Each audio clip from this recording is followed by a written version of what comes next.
Bienvenidos a Iglesia Cristiana Casa sobre la Roca, Media Yucatán. Hoy estamos jueves de oración y como todos los jueves damos una predicación y luego enviamos una lista de peticiones de oración para que juntos como iglesia, cada quien desde su hogar, pues ore a la misma hora, 9 de la noche nos ponemos a orar y en ese mismo sentir, en ese mismo espíritu.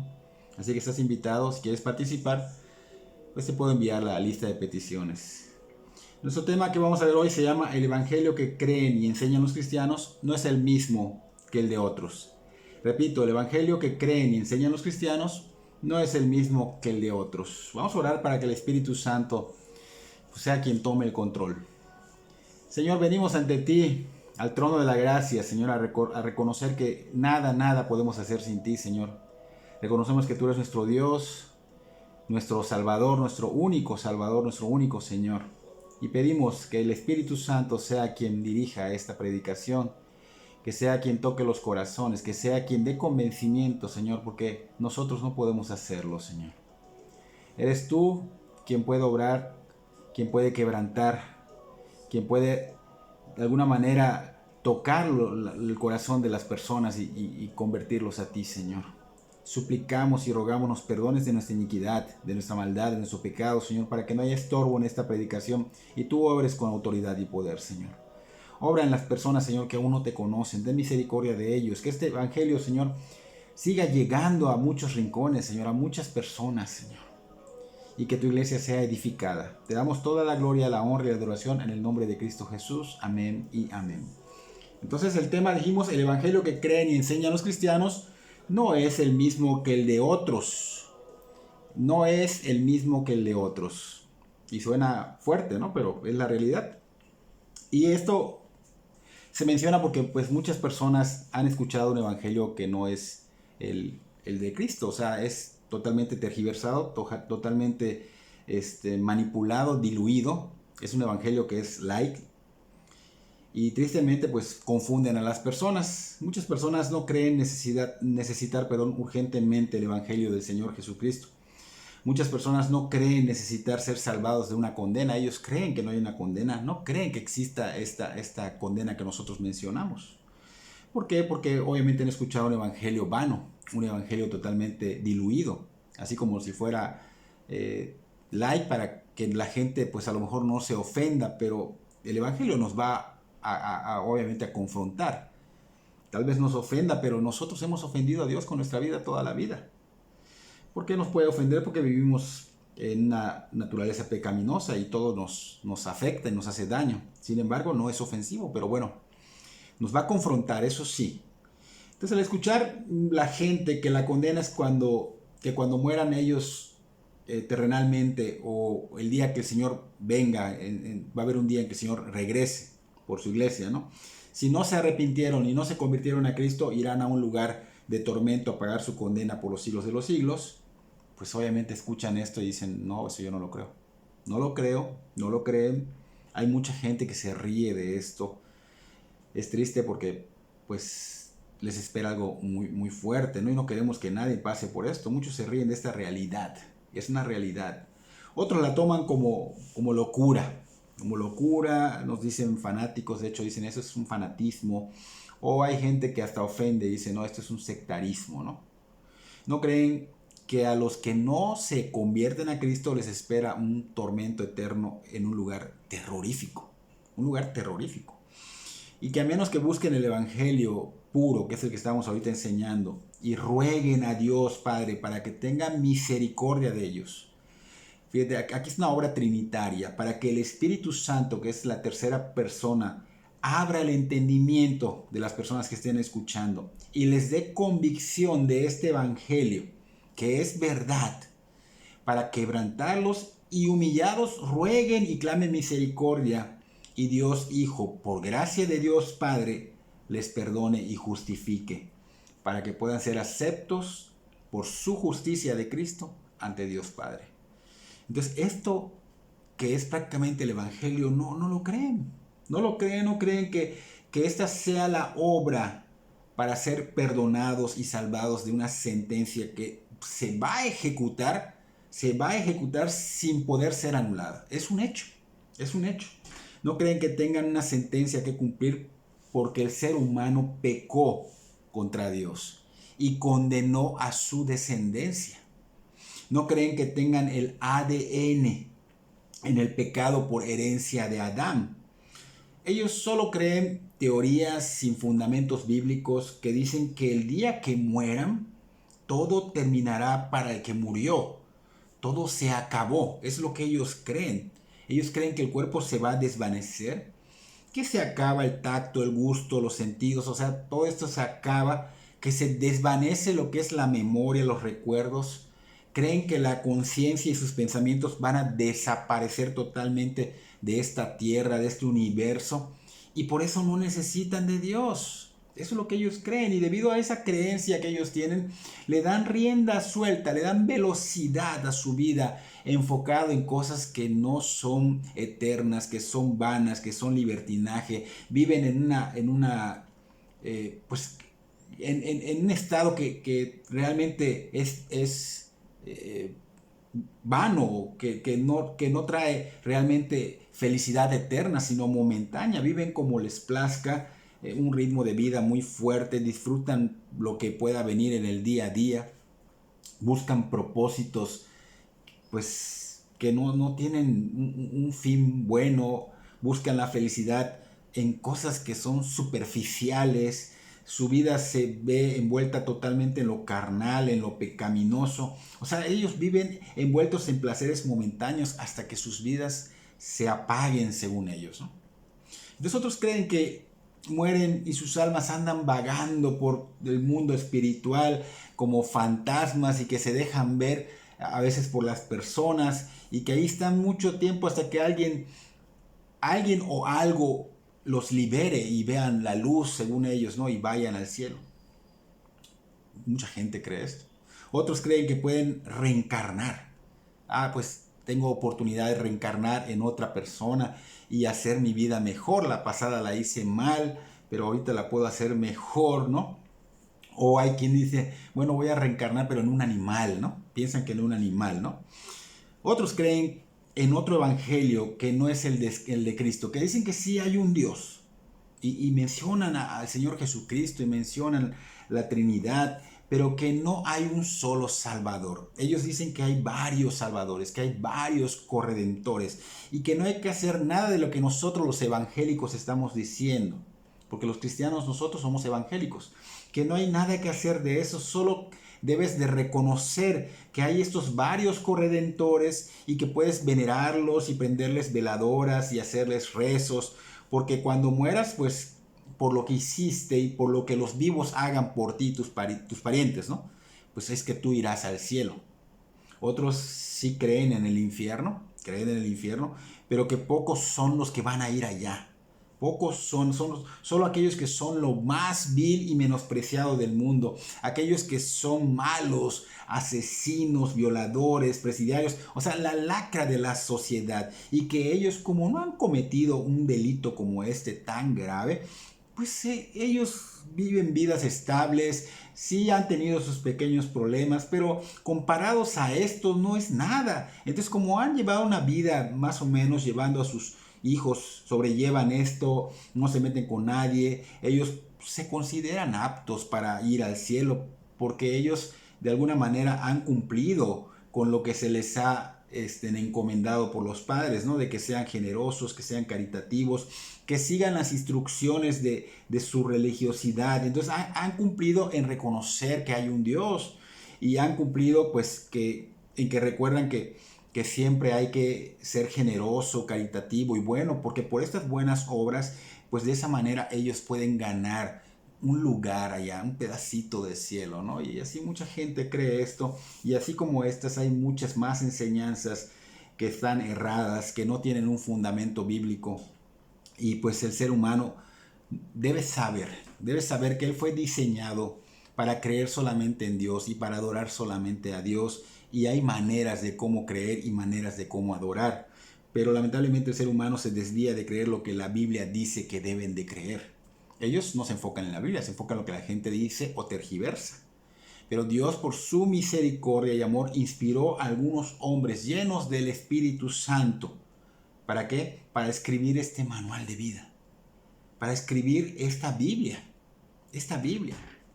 Entonces, ¿para qué lo escribí? ¿Para qué lo inspiró el Señor? Pues para que todo esto que acabamos de hablar no pase, para que ellos no se desvíen creyendo otras cosas, para que ellos no sean engañados con falsas enseñanzas espirituales y luego, ¿qué hacen? Ponen su fe tristemente en falsos dioses, en dioses que no existen, en dioses que solo son parte de la imaginación.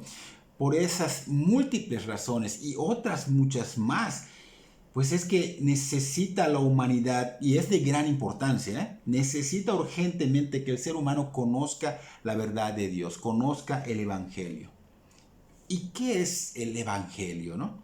Pues el Evangelio son las buenas nuevas, y estas buenas nuevas se centran en el Señor Jesucristo como el único Señor y Salvador. Como el único Señor y Salvador. Por eso decimos que es diferente el Evangelio, el único. Y hoy veremos cómo el apóstol Pablo va a resumir este evangelio, que es el que nosotros conocemos, que es el que es bíblico, en un solo versículo. Así que si me acompañan a 2 de Corintios capítulo 5, versículo 21, de todas maneras lo voy a leer. Y dice, al que no conoció pecado, por nosotros lo hizo pecado, para que nosotros fuésemos hecho justicia de Dios en él. Fíjense cómo Pablo resume el Evangelio en este solo versículo. Aquí lo resume y podemos dividirlo en 3 partes. Al que no conoció pecado, allá podemos dividir. Por nosotros lo hizo pecado, allá dividimos otra vez para que nosotros fuésemos hechos justicia de Dios en él. Entonces vamos a explicar esos 3 puntos. Y podemos observar cómo el apóstol Pablo inicia este versículo, fíjense, enfocándose en una persona. Él está hablando en singular. Al que no conoció pecado, está hablando de uno, no dice a los, sino al que no conoció pecado. O sea, está hablando en singular, está hablando de alguien en específico y es único porque es uno que no conoció pecado, porque está tomando de esta humanidad, de toda la humanidad, está tomando a uno, o sea, saca de este resto de la humanidad a uno, al que no conoció pecado. Entonces cuando él dice esto, se refiere a una sola persona que no pecó, que dice no conoció pecado. No hubo otras personas que no pequen. No hubo otras personas que no pequen. Toda la humanidad peca. Toda la humanidad es pecadora por herencia de Adán. Lo mencionamos al principio. Y muchos se preguntan, ¿cómo puede ser posible esto, no? ¿Cómo puede ser posible que no haya uno que no peque? Bueno, todos pecan, la palabra lo dice, cualquier pensamiento, de hecho, Santiago dice que hasta con un solo pecado que tú cometas, pues eres un pecador, y la principal prueba de que eres pecador es que por herencia lo traes, por herencia. Entonces, aquí no hay uno que no peque, todos son pecadores. Ahora, dicen que el Señor viene el Señor Jesucristo y se encarna, o sea, se hace ser humano.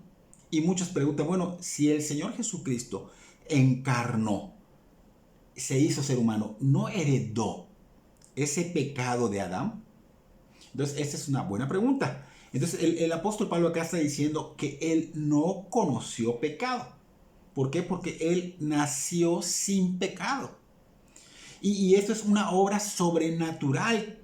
¿Por qué? Porque él se concibió sin pecado por el mismo Dios, el Espíritu Santo.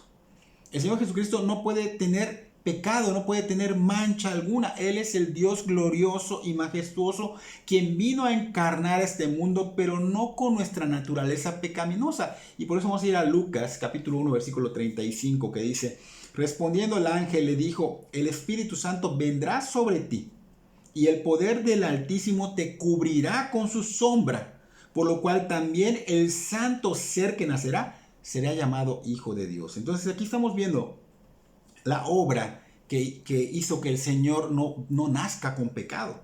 Aquí estamos viendo que al cubrir con el poder de su sombra, está diciendo que fue concebido divinamente sin pecado, sin naturaleza pecaminosa.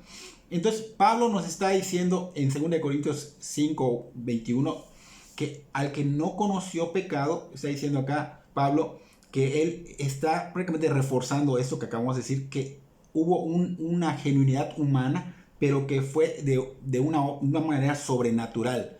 Vino él sin pecado, pero al decir al que no conoció pecado, también está diciendo que vivió una vida perfecta, sin pecado. Sin pecado. Aunque fue tentado en todo según nuestra semejanza, dice Hebreos capítulo 4, versículo 15, dice, porque no tenemos un sumo sacerdote que no pueda compadecerse de nuestras debilidades, sino uno que fue tentado en todo según nuestra semejanza, pero sin pecado. Entonces esto señala que el Señor Jesucristo, al encarnar sin pecado, o sea, nace sin pecado, es concebido sin pecado, nace sin pecado y se hace un ser humano y crece, y durante ese crecimiento él nunca pecó. Fue ser humano y nunca pecó, y fue y es el único que no transgredió la ley de Dios, el único que no está manchado y que no merece la muerte, no merecía la muerte. Entonces toda la humanidad merecía la muerte, pero él no, porque él fue sin pecado, sin mancha, fue recto, fue justo, una vida complaciente, en quien tengo complacencia, decía el Señor Dios Padre, ¿no? Entonces, sin pecado, como ese cordero sin mancha y sin falla. Así que esta frase que dice Pablo, al que no conoció pecado, no se la podemos adjudicar a otras personas, a ninguna persona. ¿Por qué? Porque todo el mundo peca porque es pecador. Entonces es su naturaleza la que le hace vivir en pecado. O sea, la naturaleza que el ser humano tiene te hace vivir en pecado. Todos pecamos, solo Cristo es quien estamos viendo acá que nació sin pecado. Y caminó y anduvo por esta tierra sin pecado, aunque era un mundo sucio, un mundo de seducciones por el pecado, de la corrupción. Él caminó impecablemente, nunca pecó, nunca pecó. Contrario al resto de la humanidad, que somos nosotros y por todas las generaciones, pues conocemos el pecado de manera personal. Tenemos casi se puede decir una relación con el pecado. Pero es triste, ¿no? Porque estamos metidos diariamente en el pecado. Como dijimos hace rato, dice Santiago que con un pecado que cometas transgredes toda la ley. Entonces, por esa razón es que nosotros merecemos la ira de Dios. Porque la paga del pecado, dice Romanos, que es muerte. Por eso dice la Biblia que el alma que pecare, esa morirá.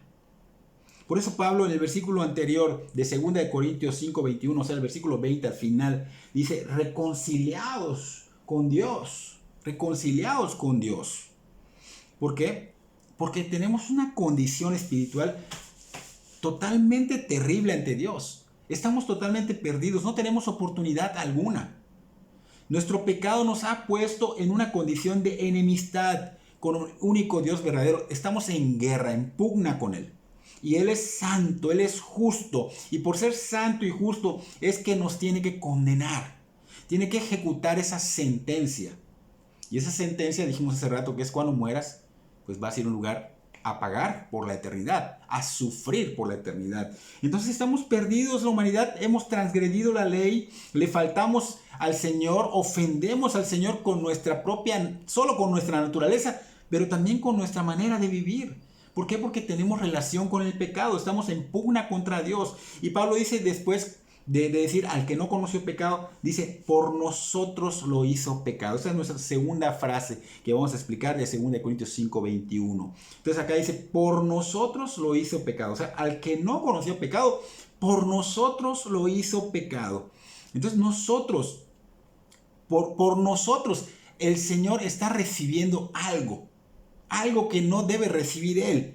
Nosotros somos los que hemos transgredido la ley. Nosotros hemos ofendido a Dios. Nosotros merecemos lo peor de los castigos según la justicia de Dios. Su ira, su santa ira de Dios. Pero Pablo está señalando algo que es aquí increíble. O sea, que es poco creíble. Que no es fácil de entender. Pero que el mismo Espíritu Santo te puede convencer y abrir tu entendimiento para que puedas asimilarlo, para que puedas entenderlo, para creer lo que está ocurriendo. Dice, por nosotros lo hizo pecado. O sea, que Dios hizo algo por nosotros. Y ese algo que Dios hizo es tomar a su Hijo amado y ponerlo en el lugar de los condenados. ¿Y quiénes son los condenados? La humanidad, nosotros. Lo puso en ese lugar. O sea, aquí estamos viendo que entra la doctrina de la sustitución. No la merecemos. Es injusto que otro tome nuestro castigo. Es injusto. Sin embargo, Dios el Padre, por amor y misericordia, hizo sustituto al Señor Jesucristo de nosotros, de la humanidad. Lo hizo pecado.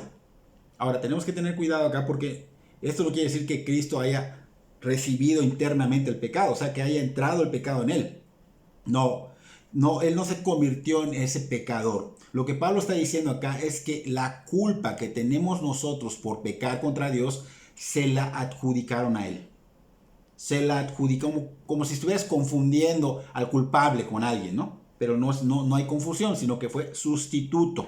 Entonces la culpa de toda la humanidad, o sea, de toda la culpa de todas las generaciones de la humanidad fue puesta sobre su Hijo amado.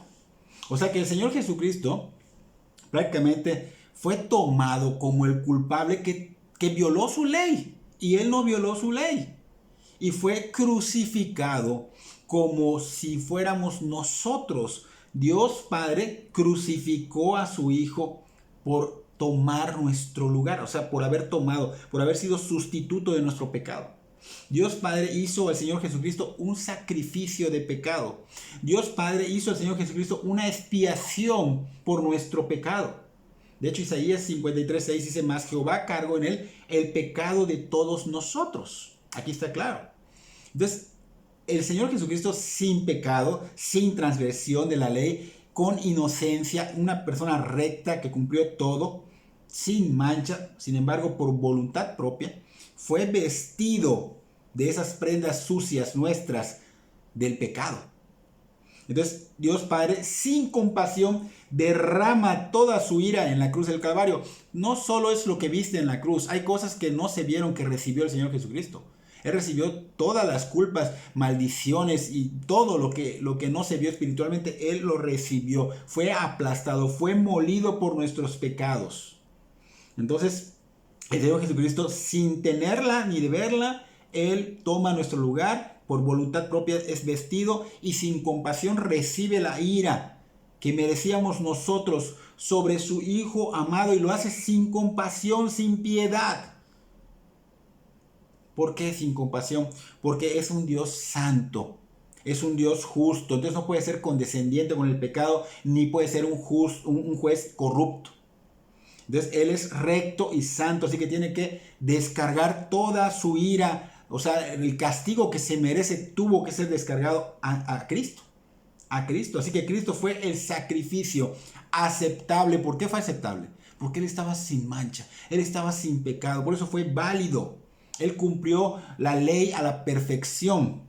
Entonces fue aceptable para Dios, pero fue a favor de los cristianos, o sea, de los que se conviertan, porque es para toda la humanidad, pero no toda la humanidad se quiere convertir, o sea, no toda la humanidad quiere buscar de Dios. Entonces Cristo se entrega como ofrenda viva ante Dios Padre, como olor fragante llega hasta el Señor, y el Señor lo acepta. Y Cristo, después de morir en la cruz, dice Hebreos 13:37, mas aquel a quien Dios levantó no vio corrupción. ¿Qué significa esto? Que no pereció su cuerpo humano. No pereció porque Él nunca pecó. Él estuvo sin mancha. Él era sin mancha y la muerte no podía retenerlo. El pecador, recuérdense que entró el pecado y entró la muerte espiritual y física.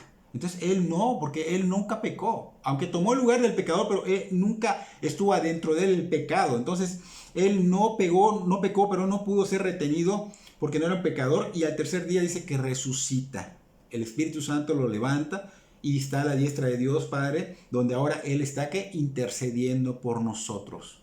Y viene lo más hermoso, lo más glorioso, lo más maravilloso, que es el final de esta cita de 2 Corintios 5:21, donde Pablo dice: para que nosotros fuésemos hecho justicia de Dios en Él. Al que no conoció pecado, por nosotros lo hizo pecado, para que nosotros fuésemos hechos justicia de Dios en Él. Entonces esta última frase, que es la que vamos a explicar ahorita, es algo maravilloso, porque Dios dice acá que hizo todo esto, que Jesucristo recibió todo esto por un beneficio para nosotros, no para Él. un beneficio para nosotros. Él sufrió, padeció, murió para beneficiarnos. Dios carga sobre Cristo el pecado de todos nosotros y Dios derrama toda su ira sobre él. Trata a Cristo como si fuera el culpable, el asesino, lo que quieras ponerle. El que transgredió la ley, lo trata como si hubiera cometido él el pecado de toda la humanidad. De todo tu pecado, el que esté escuchando, el mío, todo, lo tratan como el culpable. Pero había un beneficio para nosotros. Por eso Cristo recibió.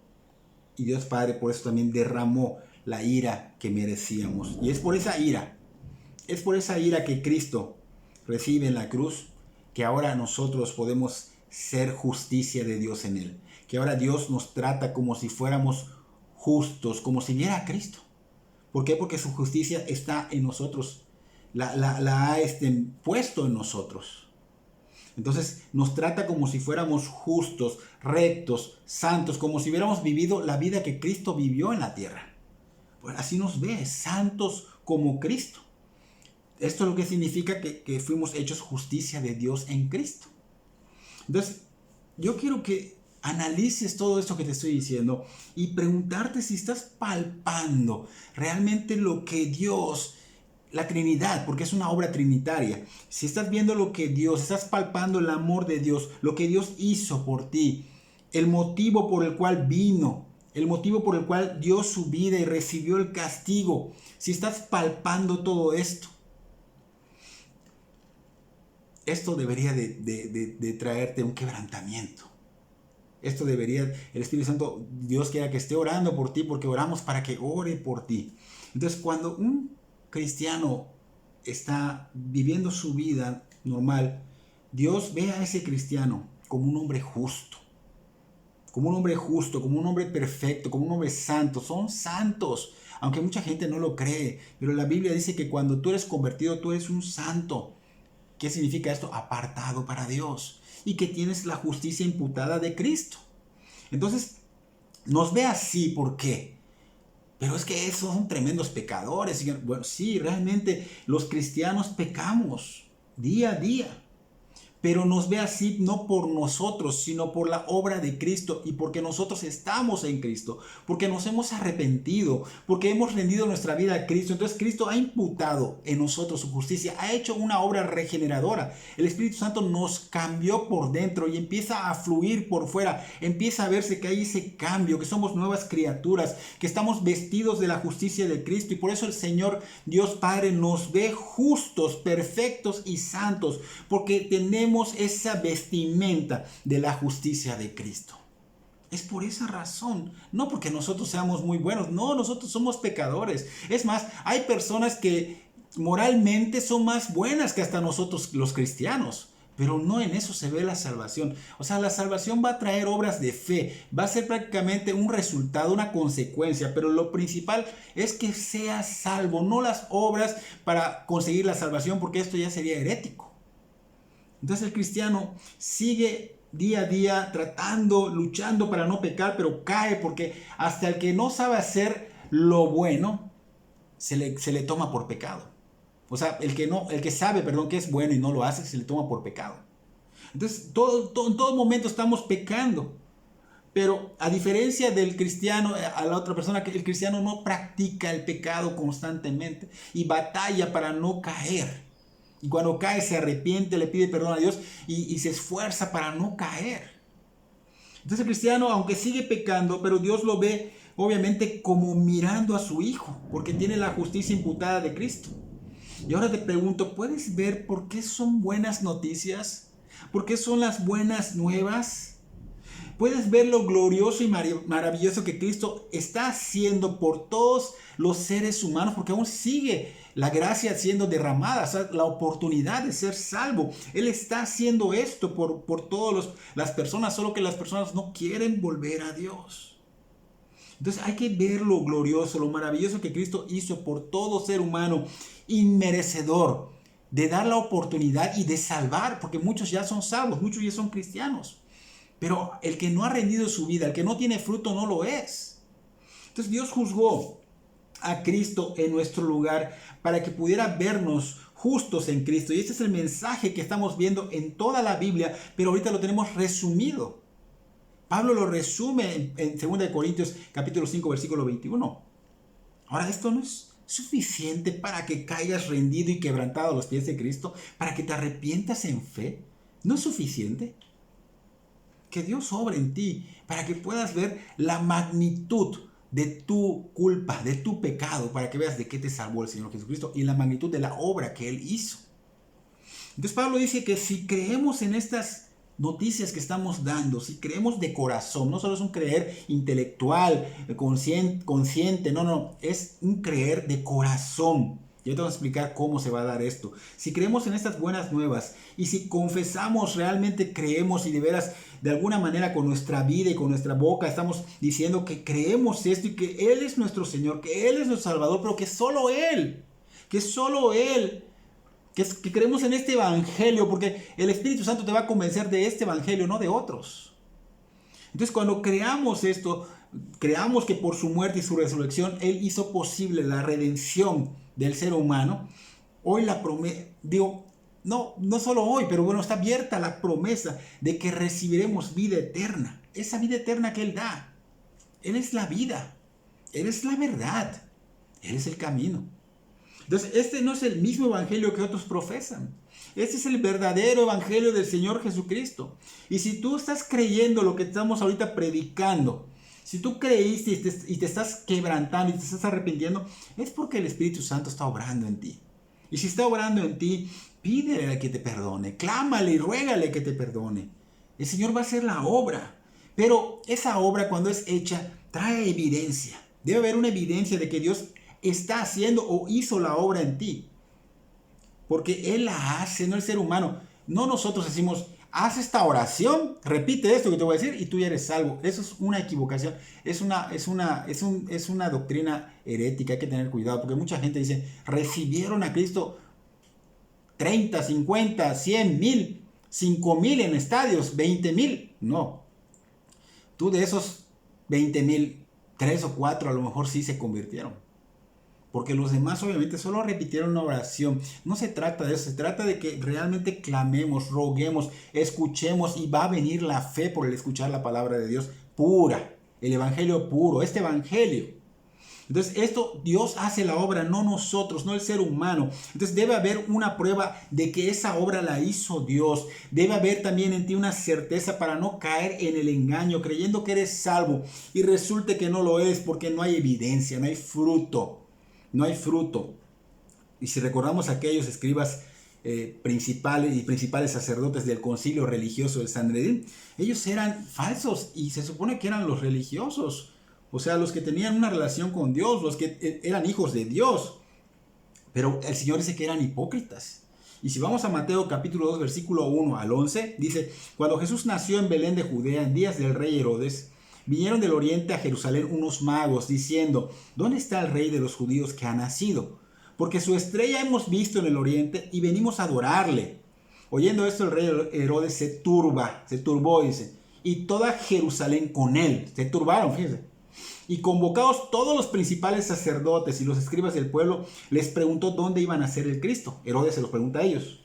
Ellos le dijeron, en Belén de Judea, porque así está escrito por el profeta. Y tú, Belén, de la tierra de Judá, ¿no eres la más pequeña entre los príncipes de Judá? Porque de ti saldrá un guiador que apacentará a mi pueblo de Israel. Entonces Herodes, llamando en secreto a los magos, indagó de ellos diligentemente el tiempo de la aparición de la estrella, y enviándolos a Belén, dijo, id allá y averiguad con diligencia acerca del niño, y cuando le halléis, hacedmelo saber, para que yo también vaya y le adore.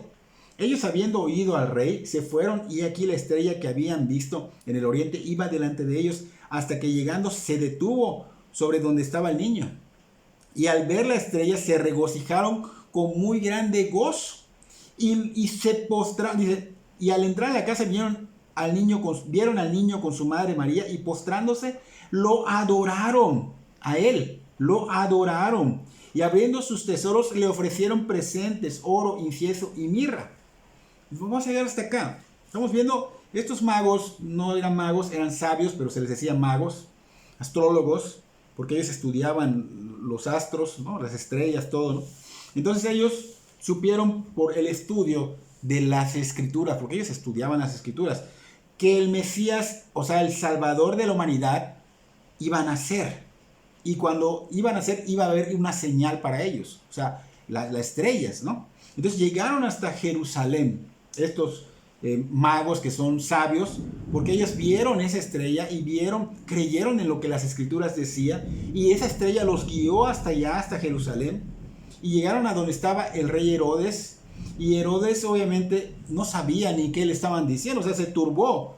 Le decían, ¿dónde se encuentra el rey de los judíos que ha nacido? Y quedó turbado, porque él no quería ser desplazado de su trono. Sin embargo, Herodes, tremendo hijo de Satanás, se turba y también se turba todo Jerusalén, dice. Entonces los magos pudieron llegar hasta allá porque así estaba escrito. Y si los magos lo sabían por las escrituras, pues también el concilio religioso que Herodes estaba solicitando para preguntarles dónde van a ser ese rey que están diciendo estos magos. Entonces Herodes indaga al concilio y el concilio le dice dónde, dice en Belén, porque está escrito. Los religiosos, estos sabían las escrituras igual, eran eruditos en las escrituras y le dicen al rey Herodes que estaba escrito, que ahí está y que iba a ser en Belén. Entonces vemos acá que este concilio de estos escribas y fariseos y todo lo que es el Sanedrín, pues obviamente conocían muy bien las escrituras. Y aquí es donde quiero tocar este punto muy importante, porque puedes conocer, pero puede ser un engaño de que creas que por conocer las escrituras o por lo que tú creas que estás haciendo bien, creas que eres salvo. Porque fíjense, estos eran escribas, principales sacerdotes, fariseos, estudiosos de la palabra.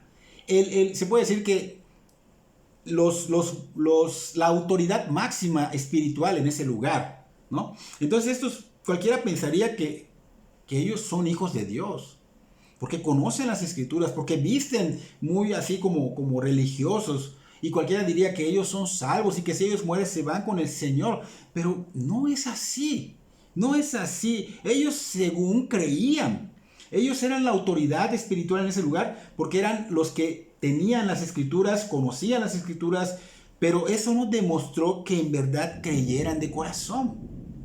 Aunque hablaban de fe y conocían sobre la fe en un Salvador, pero demostraron con evidencias que no creían de corazón, que no iban a ser salvos, o no eran salvos, mejor dicho, por fe, porque no creían. Y esto lo podemos demostrar en que ellos no quisieron reconocer al Mesías, ni siquiera cuando nació. No quisieron reconocerlo como el Salvador. La prueba es que no fueron.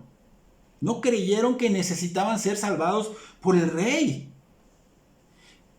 Creyeron que por solo conocer las escrituras, creyeron que por solo sus obras, de estar dando cumplimiento a algunas leyes, porque no podían cumplirlas todas, podrían ser salvos, y rechazaron al Salvador, al Mesías, aún conociendo las escrituras.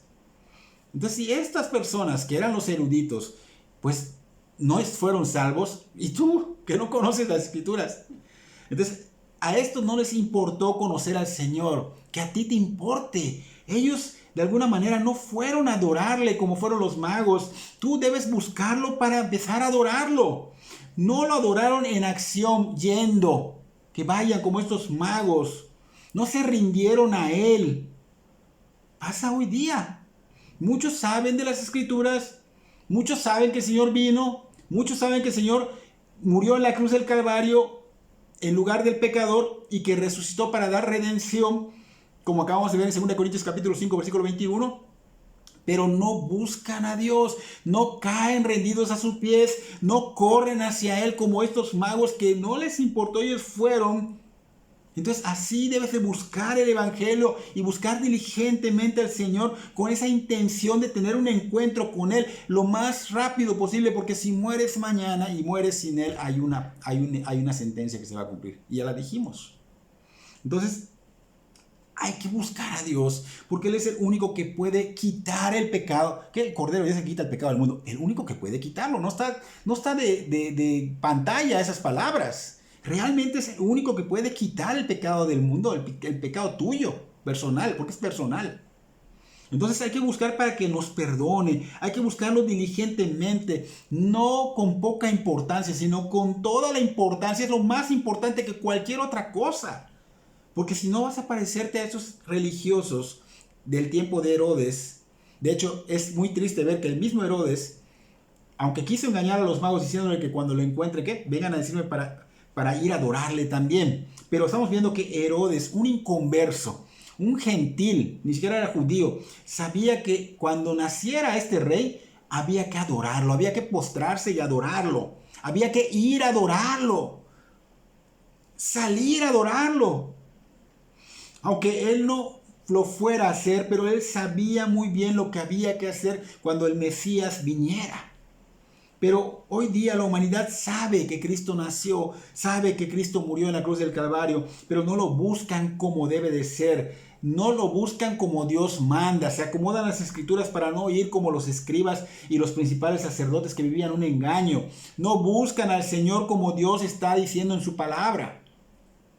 Y déjame decirte que todo ser humano, muy en el fondo de su ser, sabe que buscar a Dios es algo necesario e urgente. Sabe que hay que postrarse y adorarle con su ser, pero está muy en el fondo y empiezan ellos a adorar otras cosas o a adorarse a sí mismos. Ellos son su propio Dios. O muchos dicen, no, yo sí adoro a Dios, pero lo dicen de dientes para afuera porque su vida refleja que no adoran a Dios. Y esa adoración solo se puede dar cuando uno rinde su vida a Cristo. Cuando uno verdaderamente rinde su vida al señorío de Jesucristo. Y cuando se ve en que lo estás siguiendo incondicionalmente, dando todo tu ser por el Señor y Salvador. Pero aún así, conociendo esto, no lo hacen. Entonces, yo les digo, luego, no le quieran echar la culpa a Dios de su final trágico. Porque eso es un hecho que va a suceder, es Dios hablando. Y Dios nunca miente ni falla. Entonces va a traer tu vida sin Cristo es perdición. Él con su sacrificio en la cruz del Calvario ha abierto las puertas de par en par para que recibas la gracia, o sea, la oportunidad de ser redimido en arrepentimiento y fe. Pero tienes que empezar a buscar del Evangelio. Tienes que empezar a escuchar el Evangelio y el verdadero Evangelio y clamarle al Señor que obre para que te convierta, porque no tú te puedes convertir, es Él. Es Él. Entonces Él le ha dado la oportunidad a todos, hasta el más vil, esos que creen que van a ir al infierno, asesinos, hasta ellos tienen la oportunidad. Pero deben de escuchar y creer en el verdadero evangelio, que es poder de Dios para salvación. Pero están ustedes que ejecuten el buscarlo, el tener esa disposición. Por esa razón, la palabra dice que desde niños deben ser inculcados para buscar al Señor, para que no pase esto. Deuteronomio 6 habla de eso. Pero hay una cita bíblica que deberíamos estudiar, que es Proverbios 22:6, y con esta vamos a terminar. Dice, instruye al niño en su camino y cuando fuera viejo no se apartará de él. Y normalmente hemos interpretado este versículo pues como acabamos de decir, instruir a los niños en los caminos de Dios, enseñarles de Dios, presentarles el Evangelio, para que cuando ellos sean grandes no se aparten de los caminos de Dios. Así hemos tomado esta cita bíblica y no es una idea correcta, pero no es exactamente lo que esta cita quiere decir. Yo creo fielmente en lo que un pastor enseñó. Y ese pastor dijo que este camino del que habla este proverbio específicamente no es el camino de Dios, es el camino del niño. O sea, quiere decir que si ustedes padres o madres dejan que sus niños sigan esos caminos que están llevando, ¿cuáles son esos caminos? Obviamente no buscando al Señor, siendo condescendientes con ellos, permitiéndolos vivir una vida mundana, cosas que no conducen al Señor. ¿Cuáles son sus cosas primordiales? Tú les dejas tener cosas primordiales que son vanas y no buscar de Dios. Es más, tú mismo los enfocas en una carrera, en un título, y no es que esté mal, pero debe ser primero Dios. Y el título está bien, hay que buscar obviamente para un trabajo, una buena posición tal vez, pero nuestro enfoque como cristianos debe ser Cristo más importante que eso. Y tú los tienes allá trabajando arduamente en lo secular y tú olvidas a Dios, sacas a Dios. Entonces estás dejando que sigan estos caminos, son sus caminos de estos hijos, siempre enfocados en lo vano, siempre enfocados en lo superfluo, siempre enfocados en lo secular. ¿Y qué va a pasar cuando sean grandes? No vas a poder sacarlos de esos malos caminos. No vas a poder. Y te va a doler el corazón. Por eso Spurgeon decía que qué bueno sería que te duela la cabeza por dirigirlos a Cristo, a que más tarde te duela el corazón y no puedas hacer nada. Nada. Entonces vamos a ilustrarlo. Es algo así como una plantita. Tú pones una plantita y empieza a crecer la plantita y de pronto la plantita se empieza a inclinar y pues dices, bueno, se está encorvando, así va a crecer. Entonces, si no se hace algo a tiempo con esta plantita, cuando pasen los años, esta inclinación o encorvamiento, pues obviamente ya va a engrosar el tronco y no vas a poder enderezarla. Si se fue para acá, no vas a poder enderezarla. Va a ser muy difícil. Hay árboles que hasta los contrarios los abrazamos. ¿Cómo vas a enderezar? ¿No? Bueno, pues, ¿qué hubiese pasado si tú te hubieses tomado el trabajo de enderezarlo cuando estaba tiernito? Cuando estaba tierna. Le ponías una vara, y la sujetabas. Así es que se sujete, ¿no? Entonces, ¿qué iba a pasar? Pues se estaba enderezando. Y cuando pasaron los años, sería un árbol bien plantado. Un árbol bien plantado. Y así debe ser con los hijos. Así debe ser con los hijos. Busquen de Dios como Dios manda en su palabra, no como tu corazón dice o como el mundo dice. Dirijan a sus hijos ahora que pueden y no dejen de orar y clamar mucho a Dios para que les dé el entendimiento para comprender este evangelio.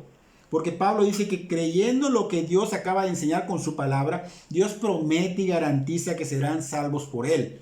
Pero esto, él tiene que hacer la obra. Clámale, ruégale. Porque cuando esto pase vas a comprender que solo por los méritos de un solo hombre somos salvos, no porque tú hiciste algo, porque tú no puedes aportar nada, es solo de Él. Él la provee y Él la sustenta la salvación. Es porque Él ha hecho esto en la cruz del Calvario y es por Él que podemos ir al cielo, no por nuestras justicias, porque nuestras justicias no son nada para Dios, sino por la justicia de Cristo. Entonces que quede bien claro que no podemos ser salvos por lo que hagamos, sino por los méritos de Cristo, por lo que Cristo hizo por nosotros. Entonces, este es el verdadero evangelio de los cristianos, muy diferente al que has escuchado. Y cabe mencionar que no debemos confundir a los verdaderos cristianos con los falsos cristianos. No porque se llamen cristianos quiere decir que lo son. No porque enseñen un evangelio que digan ellos quiere decir que es este evangelio. Hay que comprobarlo, no solo hay que hablar, hay que comprobarlo. Entonces hay muchos falsos cristianos que enseñan otras cosas, que diluyen el evangelio, que dan mensajes humanistas, que dicen tú repites esta oración conmigo y tú ya eres salvo, y repites la oración y tú ya creíste que eres salvo y cuando mueras te vas a ir al infierno porque tu vida obviamente no tiene fruto, no refleja que realmente haya habido esa obra sobrenatural que Dios solo hace. Entonces mucha gente enseña mensajes humanistas, mensajes diluidos, mensajes tergiversados, desviados, mensajes motivacionales. No es el mismo evangelio de nuestro Señor Jesucristo. Por eso es necesario buscar un lugar donde enseñen una sana doctrina. Y créeme lo que te voy a decir, si tú le oras a Dios, le ruegas al Señor con todo tu corazón, que te dé un lugar donde se enseñe sana doctrina, Dios te va a guiar a un lugar correcto. Dios te va a poner en un lugar correcto donde vas a encontrar la sana doctrina apostólica que siguen los verdaderos cristianos. Así que espero que Dios obre en tu corazón, que obre en el mío, que edifique a los cristianos y que los que no son cristianos verdaderamente sean convencidos por el Espíritu Santo y rindan su vida al Señorío de Jesucristo para que sean salvos y ellos sean luz para otros. Que Dios bendiga sus vidas grandemente.